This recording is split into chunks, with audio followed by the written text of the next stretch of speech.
के मुख्यमंत्री हेमंता बिश्व शर्मा अपने फैसलों की वजह से सुर्खियों में रहते हैं। वो सनातन की फिक्र करते हैं, लेकिन उनकी आलोचना करने वाले उन पर मुस्लिमों का विरोधी होने का तमगा लगाते हैं।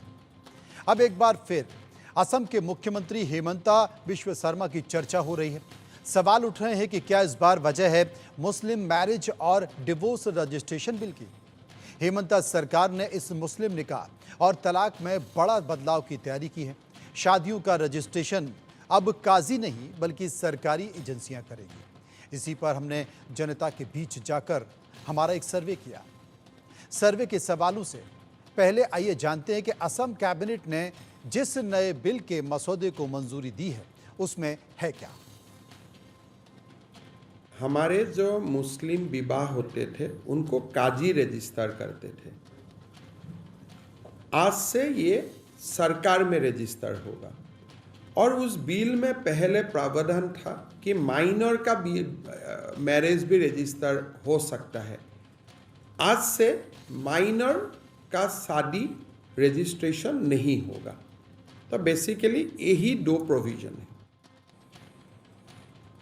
तो आखिर है क्या ये मामला। मुस्लिम marriage act divorce registration bill 2024 के तहत मुस्लिम समाज के लोगों को शादी और तलाक का रजिस्ट्रेशन कराना जरूरी होगा।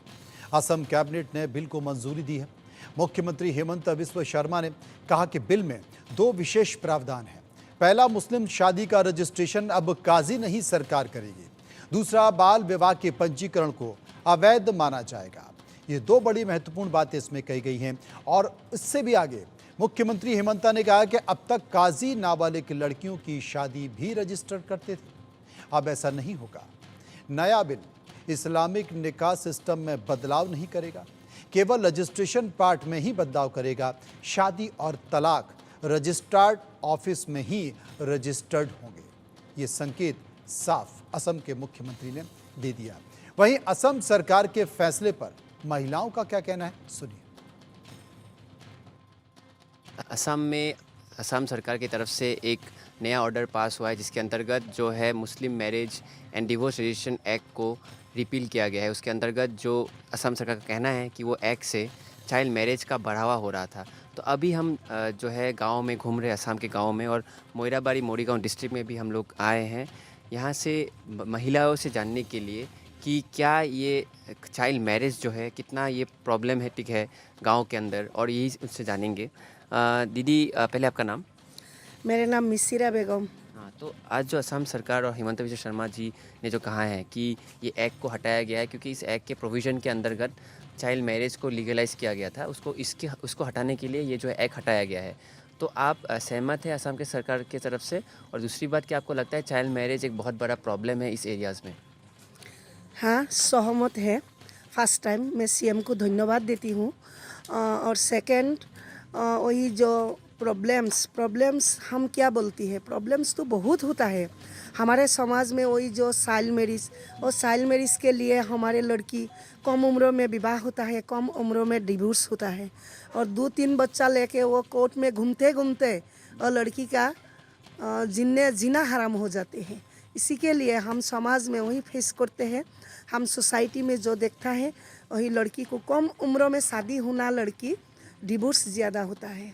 इसी के लिए इसी जो आइन पास किया, वही जो एक्ट पास किया, हम स्वागतम जनाते ही और हम धन्यवाद देती हूँ सीएम को। आप तो बहुत सारे ऐसे शादियों को आप लोगों ने रोका भी है जो चाइल्ड मैरिज किया था। तो आप पहले तो बताइए कैसे आप रोकते हैं, आप क्या चेकिंग वेकिंग करते हैं? और दूसरी बात ये है कि आप ये जो जो जिन्होंने ऑलरेडी चाइल्ड मैरिज किया है, क्या आपको कभी ऐसा केस मिला है कि चाइल्ड मैरिज करने के बाद उनको हस्बैंड अबंडन करके छोड़ के चले गया है, या फिर उनका बहुत हालत परिस्थिति ख़राब हो गया चाइल्ड मैरिज करने की वजह से? हाँ, हम ढेर सारा केस मिलते हैं हमारे सोसाइटी में। हम जब काम करते हैं 2005 के अभी तक, वही ढेर सारा केस मिलते हैं। कम उम्र में शादी होता है, कम उम्र में हस्बैंड में वही डिवोर्स देता है और छोड़ के चला जाते हैं, और लड़की को 2-3 बच्चा के घूमते घूमते वही इधर से काम मिलते घूमते हैं, काम नहीं मिलता है। यही कि हम सभी समय सोसाइटी में जब काम करती हूँ हम मिलते हैं वही लड़की।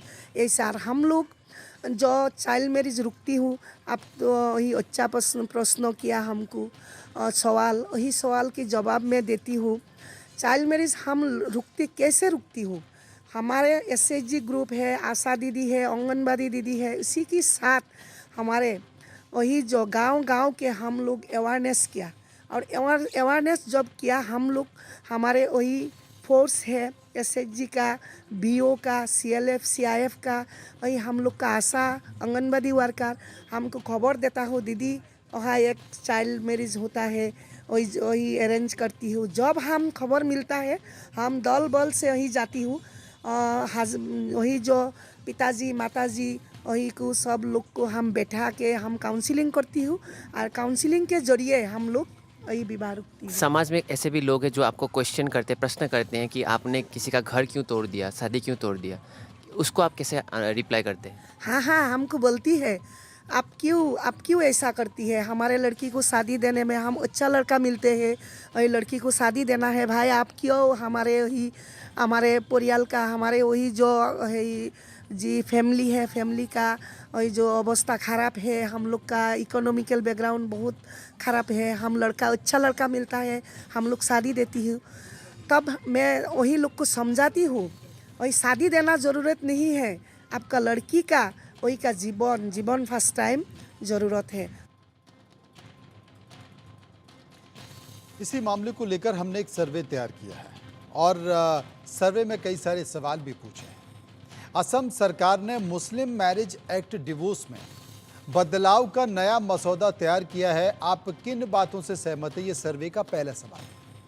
अब लोगों की राय देखिए। 57% यानी कि 57% लोगों ने कहा कि निकाह का रजिस्ट्रेशन सरकार को कराना चाहिए। 12% लोगों ने कहा तलाक का रजिस्ट्रेशन सरकार को करना चाहिए। 11% लोगों ने कहा बाल विवाह का पंजीकरण नहीं होना चाहिए, और 17% लोगों ने कहा काजी वाला पुराना सिस्टम ही ठीक था, और 3% लोग इस पर कुछ भी कहना नहीं चाहते। सर्वे का एक और सवाल जो हमने लोगों से पूछा कि क्या हेमंता बिस्वा शर्मा की सरकार के फैसलों को आप मुस्लिम विरोधी मानते हैं? 15% लोगों ने कहा हाँ जनाब, ये मुस्लिम विरोधी फैसला है। 40% लोगों ने कहा मुस्लिमों के हित में ये फैसले लिए गए हैं। 42% लोगों ने कहा कि कानून के हिसाब से ये फैसले लिए गए हैं, और 3% लोग इस पर कुछ भी कहना नहीं चाहते थे। चर्चा कर लेते हैं इस मसलों को लेकर। रत्नाकर सिंह जो कि बीजेपी के नेता हैं, चंद्रमोहन शर्मा जो कि कांग्रेस के प्रवक्ता हैं, और हाजी नाजिम खान जो कि मुस्लिम स्कॉलर हैं। सबसे पहले हम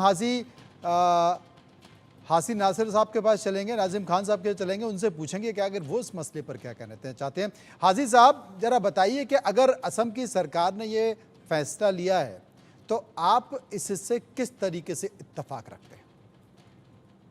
हाँ, देखिए, जिस तरीके से असम सरकार ने जो फैसला लिया है, मैं सबसे पहले एक चीज बताना चाहता हूँ कि ये जो कहा जाता है कि काजी रजिस्ट्रेशन कराते हैं, तो मैं ये कहता हूँ कि ये ऐसा माहौल क्रिएट किया जा रहा है एक अफवाह वाला, जबकि काजी कभी भी रजिस्ट्रेशन नहीं कराते।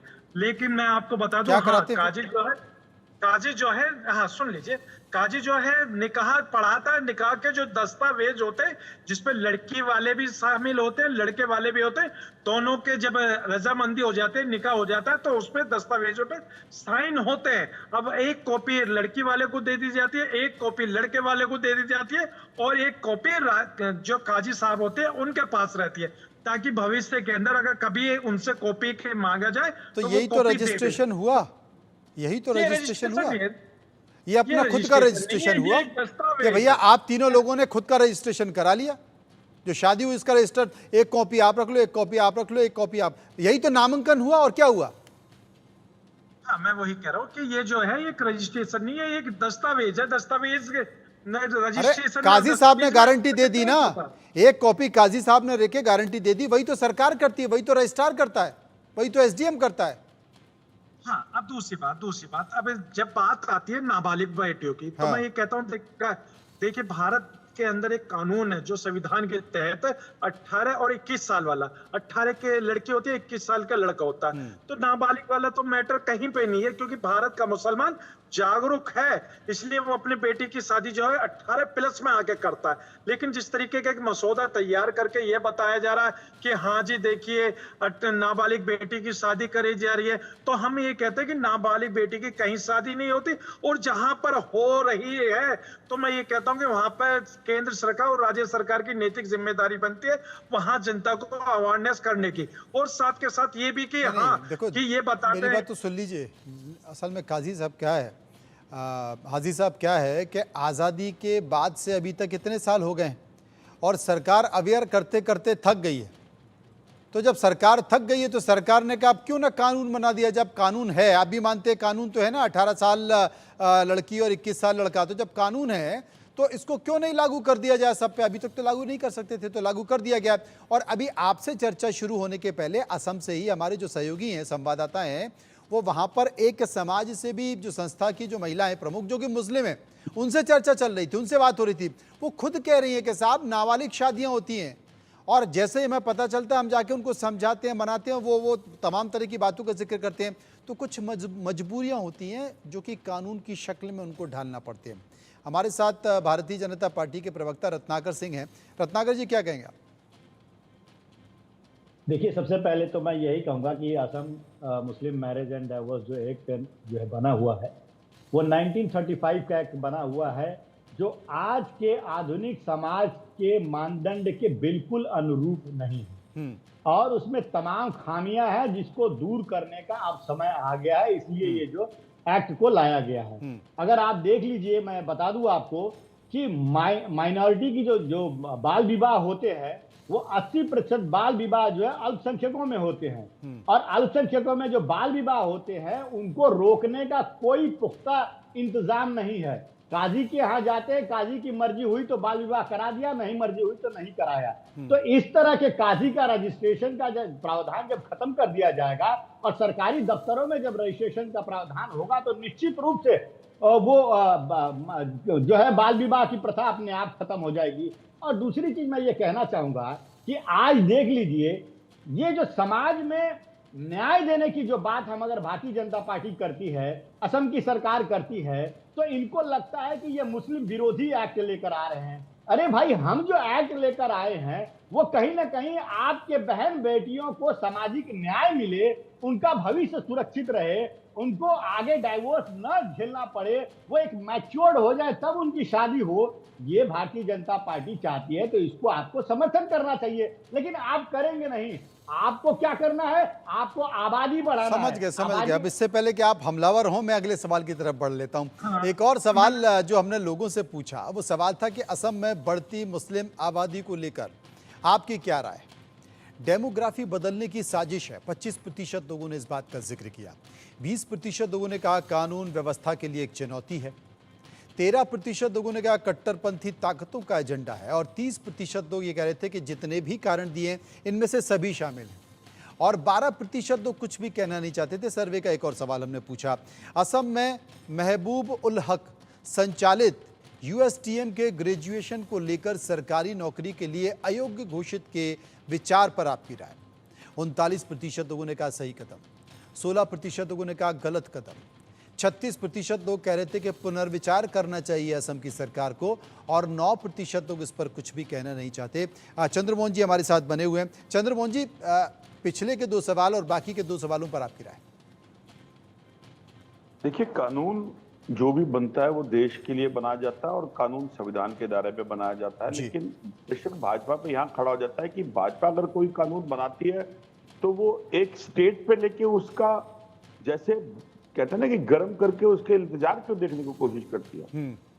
विषय ये कि अगर आपकी मंशा देश के अंदर जो प्रश्न आप खड़े कर रहे हैं उसको समन्वय में लाने की है, तो वो प्रश्न तो भारतीय सदन और संसद के अंदर से आना चाहिए और सारी पार्टियों के साथ उसको विचार में लेकर फिर चोर दरवाजे पे जाने की उसकी जरूरत नहीं बनती। और अगर आप इसकी मापदंड को आसाम से लेके चलते हैं और आसाम के मापदंड का आप असर हिंदुस्तान पे डालते हैं, तो आप एक ध्रुवीकरण का जिस हैरिस को शुरू करना चाहते हैं उस दौर पर, जहां आपका 240 का आंकड़ा आ गया, जो आप 400 पे, तो ये आपकी मंशा साफ देश की जनता समझती है। क्योंकि जब देश के लिए सरकार कोई काम करती है, उसका आइन देश का सदन और संसद है, उसका आइन प्रयोगशाला नहीं है स्टेट। स्टेट को प्रयोगशाला बनाकर और देश के संविधान के दायरे से संसद को बाहर रखकर और फिर उसका प्रयोग करना, ये साफ सुथरी भाजपा की मजहब और धर्म की राजनीति और ध्रुवीकरण का एक एजेंडा है, जिसको भाजपा। लेकिन चंद्रमोहन जी, जब आपकी सरकार रही है, चाहे वो केंद्र में रही हो, चाहे वो राज्यों में रही हो, आपके भी कुछ खास एजेंडे होते हैं। वो उसके पीछे राजनीति होती है, उसके पीछे वोट बैंक की पॉलिटिक्स होती है। वो हर सरकार का अपना एक नजरिया होता है। अब भारतीय जनता पार्टी का एजेंडा आपको पता है, तो जब उनका एजेंडा आपको पता है तो उनकी सरकार उस तरीके से फैसले ले रही है, तो राजनीति है ना, किसको कौन सा वोट बैंक प्रभावित करना, वो उस हिसाब से चलता है। तो देखिए, इसमें एक चीज तो बहुत बड़ी क्लियर हो गई आपके उसमें मनोज जी कि अगर देश की जनता के नजर के अंदर और देश की जनता को जो दिखाया गया कि कांग्रेस के वो डिसीजन गलत थे, तो आज भाजपा उसी ठर्रे पे खड़ी है। तो भाजपा ने अपने पिछले 10 सालों में और अब की सरकार के आने के बाद उस तरह का कोई भी विचार नहीं बदला, क्योंकि उसके जो मंत्री और संतरी है उनको ज्ञान की कमी है। अगर वो ज्ञान की कमी ना होती तो जिसके कारण, अगर जो आपका प्रश्न है, मेरा नहीं, मैं आज भी उस प्रश्न से विरोध करता हूं, लेकिन जिस तरह के प्रश्न आप खड़ा कर रहे हैं, तो फिर भाजपा उसके पीछे पर्दे की तरह छुप क्यों रही है? नहीं, छुप नहीं रही है। देखिए, वो कानून की सम्मत कर रही है। अगर हेमंत बिश्व शर्मा ने ये जितने भी नियम लगाए हैं, जितने भी लागू किए हैं, वो कानून की परिधि में आते हैं, वो संविधान की परिधि में आते हैं। हाँ, जब वो लागू किए तो आपको दिखाई देता है कि साहब ये देखिए, भारतीय जनता पार्टी और संघ अपना एजेंडा सेट कर रहा है। अब इस एजेंडे से उसको फायदा होता है, लेकिन वो कानून सम्मत है, वो संविधान सम्मत है। इस बात को भी समझना होगा। आगे बढ़ते हैं, बात कर लेते हैं। एक और सवाल जो हमने लोगों से पूछा, वो सवाल था कि असम की हिमंता बिस्वा सरकार के लिए आप सबसे बड़ी चुनौती क्या मानते हैं? 29% लोगों ने कहा रोजगार और विकास, 7% लोगों ने कहा बाढ़ में डूबे हुए शहर, 5% लोग धार्मिक कट्टरपंथ की बात कर रहे थे, 24% लोग बांग्लादेशी घुसपैठ की बात कर रहे थे, और 34% लोग इस बात का जिक्र कर रहे थे कि जो कारण दिए गए हैं इनमें से सभी शामिल हैं, और 1% लोग इस पर कुछ भी कहना नहीं चाहते थे। हाजी साहब, कुछ कहेंगे नहीं? हाँ मनोज जी, देखिए बिल्कुल कहूंगा। देखिए जी, मैंने कहा कि ये मुल्क संविधान से चलता है, और देखिए जब संविधान के तहत ही जब अगर कहीं पे भी कुछ होता है तो हम लोग सबसे पहले आगे आते हैं। लेकिन जिस तरीके से अभी भाजपा के प्रवक्ता ने क्या कहा कि भी देखिए, अगर हम कोई भी ऐसा कानून लाते तो इन लोगों को बड़ी दिक्कत आती है। इन्होंने हम लोगों को वो तक टारगेट करके कि ये कहा कि हाँ देखिए जनसंख्या बढ़ाते। अब मैं इनसे पूछना चाहता हूँ, हम लोग तो मिनोरिटी में है, अल्पसंख्यक है, हमारे कितना, हम 20% है, और आप तो बहुसंख्यक है, आप 80% है। अब बताइए जनसंख्या कौन ज्यादा बढ़ा रहा है? तो मैं भाजपा के प्रवक्ता से ये कहता हूं कि आप इस तरीके का एक जो नैरेटिव है उसे बंद कर दीजिए। क्योंकि मनोज जी देखिए, हम कहते हैं कि चलती बंदूक के दहाने पे हैं, हमको मालूम है हम निशाने पे, हमको पता है कि हम निशाने पे हैं इन लोगों के, लेकिन फिर भी हम इनसे ये कहते हैं कि हम संविधान को मानते हैं, संवैधानिक लोग हैं। लेकिन ये क्या काम कर रहे हैं? आए दिन मुसलमानों के खिलाफ कुछ ना कुछ ऐसा सगुफ्ता लेके आते हैं जिससे कि मुसलमानों को ये टारगेट कर सके। अब ये बता दीजिए, अभी 12% जो मुस्लिम की आबादी बता रहे थे कि 1951 में थी, अब 2040 के अंदर बहुसंख्यक हो जाएगी आसाम के अंदर। ऐसा एक अफवाह वाला मैटर तो पूरे आसाम के अंदर बहुत सारी अफवाह चलती रहती है। लेकिन रत्नाकर जी, संक्षेप में बता दूं आपको, जिस बात का जिक्र हाजी साहब कर रहे हैं, आज ही मध्य प्रदेश में जो महेश्वरी समाज के जो संगठन होता है उसके प्रमुख ने ये कहा है कि अब 3 बच्चे पैदा करना चाहिए क्योंकि हमारी आबादी कम हो रही है। ऐसा नहीं है, ये संकेत अल्पसंख्यकों से आ रही है। रत्नाकर जी, संक्षेप में, समय खत्म हो रहा है। मनोज जी देखिए, आज सबसे बड़ी जो आपने सर्वे में दिखाया है उसमें सबसे बड़ी चिंता आज जो है देश में और असम में है, वो है मुसलमानों की बढ़ती हुई आबादी।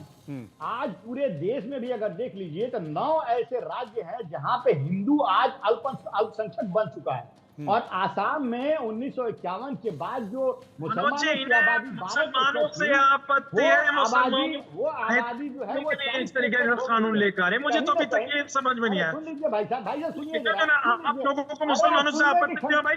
अरे आप लोगों को मुसलमानों से आपत्ति क्यों है? इस तरीके का भ्रम क्यों देश के अंदर फैलाते हैं? इनको चुप मनोज जी, कराइए जरा, चुप कराइए। अरे तो हाजी साहब, अगर आपकी आबादी बढ़ जाएगी तो आपकी आबादी बढ़ जाएगी तो रत्नाकर साहब फिर आपके साथ खड़े हो जाएंगे, फिर आपके हिसाब से नीतियां बनाएंगे। क्यों रत्नाकर जी? नहीं देखिए, देश में बिल्कुल चिंता की बात यह है कि इंडी गठबंधन चंद्रमोहन जी को संक्षेप में 2 लाइन में आप भी जवाब दे दीजिए, फिर खत्म चाहे करते हैं। टीएमसी हो चाहे कांग्रेस हो, क्योंकि आप चूंकि मुस्कुरा गए तो फिर अपनी मुस्कुराहट को बड़े विस्तार से समझा दीजिए। नहीं, मैं साधुवाद देता हूँ मनोज जी। आपने जो बात बोली अभी, जिस चीज को अगर इस बात को देश की सरकार समझ जाए तो मेरे हिसाब से हिंदू मुस्लिम ना हो, और कोई अगर संविधान के दायरे के अंदर कोई कानून बनाया जाए तो उसकी चर्चा खुले मन से करी जानी चाहिए, क्योंकि उसका परिपेक्ष है। लेकिन अगर आसाम के मुख्यमंत्री कोई कानून बनाते हैं, ये तो जो अवैध घुसपैठिए हैं उनको पश्चिम बंगाल में, असम में उनको वोटर बना रहे हैं, और वोटर बना करके अपना वोट बैंक वोट भाजपा की हिंदू। अरे तो भैया, आपने सीएए भी लिया है और बांग्लादेश के लोग परेशान हो रहे हैं और अभी तक आप अवैध घुसपैठियों को बाहर भी नहीं निकाल रहे हैं। अब तो 10 साल से ज्यादा हो गए। रत्नाकर साहब, लिस्ट बनाइए, रजिस्टर बनाइए, तैयार कीजिए और निकाल बाहर कीजिए। किसका इंतजार कर रहे हैं? किसने रोका है? देश की जनता ने आपको बहुमत दे दिया है, कब तक गाते रहेंगे भाई? मुसलमानों से आपत्ति। बिल्कुल बिल्कुल, देखिए हम निश्चित रूप से हम वो सारी कार्रवाई जो करेंगे जो अरे कार्रवाई जल्दी कीजिए, कार्रवाई जल्दी कीजिए। ऐसा नहीं हो कि लोगों को लगने लगे कि आप करते नहीं है, बस दिखाते रहते हैं, बोलते रहते हैं। जल्दी, अब और कितना समय चाहिए? अब 10 साल हो गए, तीसरी बार आप आ गए सत्ता में। अब ये उम्मीद करें 1 साल में सब हो जाएगा, सारे घुसपैठिए देश से बाहर निकल जाएंगे, मान लें? मनोज जी, आज की परिस्थिति ऐसी है, कोई जवाब नहीं दे पाएगा।